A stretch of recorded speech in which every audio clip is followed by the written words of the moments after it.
Subscribe to our YouTube channel and press the bell icon to get the latest updates. धर्म ग्रंथों के अनुसार एक बार महर्षि दुर्वासा के श्राप के कारण स्वर्ग श्रीहीन हो गया था और इंद्र सहित सारे देवता शक्तिहीन हो गए थे। ऐसे में सभी देवता भगवान विष्णु की शरण में गए। भगवान विष्णु ने देवताओं को असुरों के साथ मिलकर समुद्र मंथन करने का उपाय बताया और यह भी बताया कि समुद्र मंथन से अमृत की प्राप्ति होगी, जिसे पीकर आप सभी अमर हो जाएंगे। यह बात जब देवताओं ने असुरों के राजा बलि को बताई तो वह भी अमृतत्व की प्राप्ति के लोभ में समुद्र मंथन के लिए तैयार हो गए। इसके बाद वासुकी नाग की नीति बनाई गई और मंदराचल पर्वत की सहायता से समुद्र को मथना आरंभ किया गया, जिसके परिणाम स्वरूप एक एक करके समुद्र से 14 रत्न निकले। समुद्र मंथन से सबसे पहले जल का हलाहल विष निकला, जिसकी ज्वाला बहुत तीव्र थी। हलाहल विष की ज्वाला में सभी देवी देवता दैत्य जलने लगे और उनकी चमक फीकी पड़ने लगी। इस पर सभी ने मिलकर भगवान शंकर से प्रार्थना की। देवताओं और असुरों की प्रार्थना पर महादेव शिव उस विष को हथेली पर रखकर उसे पी गए, किंतु देवी पार्वती ने विष को उसके कंठ के नीचे नहीं उतरने दिया।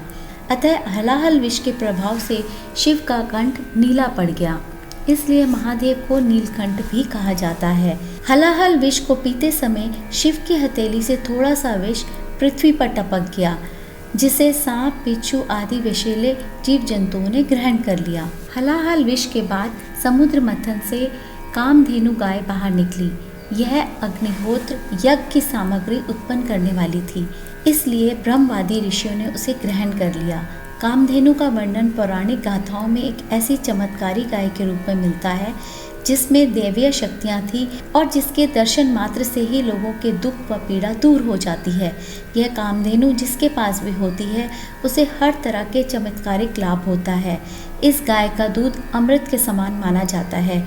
जैसे देवताओं ने भगवान विष्णु, सरोवरों में समुद्र, नदियों में गंगा, पर्वतों में हिमालय, भक्तों में नारद, सभी पुरियों में कैलाश, संपूर्ण क्षेत्रों में केदार क्षेत्र सबसे श्रेष्ठ है, वैसे ही गायों में कामधेनु सबसे सर्वश्रेष्ठ है। समुद्र मंथन के दौरान तीसरे नंबर पर उच्चैश्रवा घोड़ा निकला। पौराणिक धर्म ग्रंथों और हिंदू मान्यताओं के अनुसार इसे देवराज इंद्र को दे दिया गया। उच्चैश्रवा के कई अर्थ हैं, जैसे जिसका यश ऊंचा हो, जिसके कान ऊंचे हों, अथवा जो ऊंचा सुनता हो। इस घोड़े का रंग श्वेत था।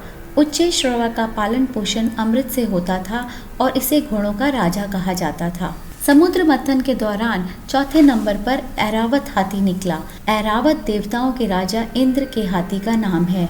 समुद्र मंथन से प्राप्त रत्नों के बंटवारे के समय ऐरावत को इंद्र को दे दिया गया था। ऐरावत को शुक्ल वर्ण और दांतों वाला बताया गया है। रत्नों के बंटवारे के समय इंद्र ने इस दिव्य गुण युक्त हाथी को अपनी सवारी के लिए ले लिया था, इसलिए इसे इंद्रहस्ती या इंद्र कुंजर भी कहा जाता है। समुद्र मंथन के दौरान 5वें नंबर पर कौस्तुभ मणि प्रकट हुआ, जिसे भगवान विष्णु ने अपने हृदय में धारण कर लिया। यह बहुत ही चमकदार थी और ऐसा माना जाता है कि जहाँ भी यह मणि होता है वहाँ किसी प्रकार की दैवीय आपदा नहीं होती है। समुद्र मंथन के दौरान 6ठे नंबर पर कल्प वृक्ष प्रकट हुआ। हिंदू पौराणिक मान्यताओं के अनुसार यह वृक्ष सभी इच्छाओं की पूर्ति करने वाला वृक्ष था। देवताओं के द्वारा इसे स्वर्ग में स्थापित कर दिया गया। कई पौराणिक ग्रंथों में कल्प वृक्ष को कल्पद्रुम या कल्पतरु के नाम से संबोधित किया गया है। समुद्र मंथन के दौरान 7वें नंबर पर रंभा नामक अप्सरा प्रकट हुई। सुंदर वस्त्र व आभूषण पहने हुए थी। उसकी चाल मन को लुभाने वाली थी। वह स्वयं ही देवताओं के पास चली गई। बाद में देवताओं ने रंभा को इंद्र को सौंप दिया, जो उनकी सभा की प्रमुख नृत्यांगना बन गई। समुद्र मंथन के दौरान 8वें नंबर पर देवी लक्ष्मी प्रकट हुई। क्षीर समुद्र से जब देवी लक्ष्मी प्रकट हुई तब वह खिले हुए श्वेत कमल के आसन पर विराजमान थी। उनके श्री अंगों से दिव्य कांति निकल रही थी और उनके हाथ में कमल था। देवी लक्ष्मी को देखकर असुर, देवता, ऋषि सभी चाहते थे कि लक्ष्मी उन्हें मिल जाए, लेकिन लक्ष्मी ने स्वयं ही भगवान विष्णु का वरण कर लिया। समुद्र मंथन के दौरान 9वें नंबर पर वारुणी प्रकट हुई। भगवान विष्णु की अनुमति से इसे दैत्यों ने ले लिया। वास्तव में वारुणी का अर्थ मदिरा है और यही कारण है कि दैत्य हमेशा मदिरा में डूबे रहते थे। समुद्र मंथन के दौरान 10वें नंबर पर चंद्रमा प्रकट हुए, जिन्हें भगवान शिव ने अपने मस्तक पर धारण कर लिया। समुद्र मंथन से 11वें नंबर पर पारिजात वृक्ष प्रकट हुआ। यह वृक्ष की विशेषता यह थी कि इसे छूने से थकान मिट जाती थी। वह वृक्ष भी देवताओं के हिस्से में चला गया। समुद्र मंथन के दौरान 12वें नंबर पर 5 जन्य शंख प्रकट हुआ। इसे भगवान विष्णु ने अपने पास रख लिया। इस शंख को विजय का प्रतीक माना गया है। साथ ही इसकी ध्वनि को भी सुनना बहुत शुभ माना गया है। विष्णु पुराण के अनुसार माता लक्ष्मी समुद्र राज की पुत्री हैं तथा शंख उनका सहोदर भाई है। अतः यह भी मान्यता है कि जहाँ शंख है वहीं लक्ष्मी का वास होता है। इन्हीं कारणों से हिंदुओं द्वारा पूजा के दौरान शंख को बजाया जाता है। समुद्र मंथन के दौरान सबसे अंत में हाथ में अमृत पूर्ण स्वर्ण कलश लिए श्याम वर्ण चतुर्भुज रूपी भगवान धन्वंतरी प्रकट हुए। अमृत वितरण के पश्चात देवराज इंद्र की प्रार्थना पर भगवान धन्वंतरी ने देवों के वैद्य का पद स्वीकार कर लिया और अमरावती उनका निवास स्थान बन गया। बाद में जब पृथ्वी पर मनुष्य रोगों से अत्यंत पीड़ित हो गए तो इंद्र ने धन्वंतरी जी से प्रार्थना की कि वह पृथ्वी पर अवतार लें। इंद्र की प्रार्थना स्वीकार कर भगवान धन्वंतरी ने काशी के राजा दिवोदास के रूप में पृथ्वी पर अवतार धारण किया। इनके द्वारा रचित धन्वंतरी संहिता आयुर्वेद का मूल ग्रंथ है। आयुर्वेद के आदि आचार्य सुश्रुत मुनि ने धन्वंतरी जी से ही इस शास्त्र का उपदेश प्राप्त किया था। समुद्र मंथन के दौरान प्रकट होने वाला 14वां और अंतिम रत्न अमृत था। अमृत का शाब्दिक अर्थ अमरता है।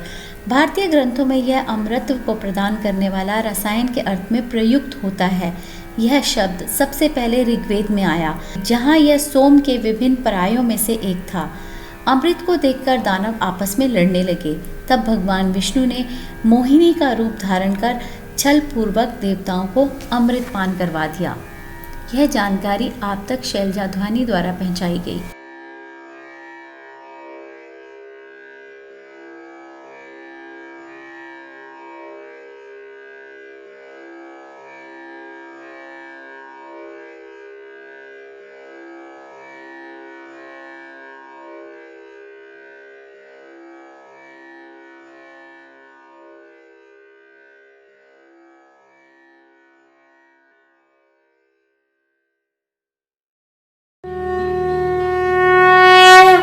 Subscribe to our YouTube channel and press the bell icon to get the latest updates.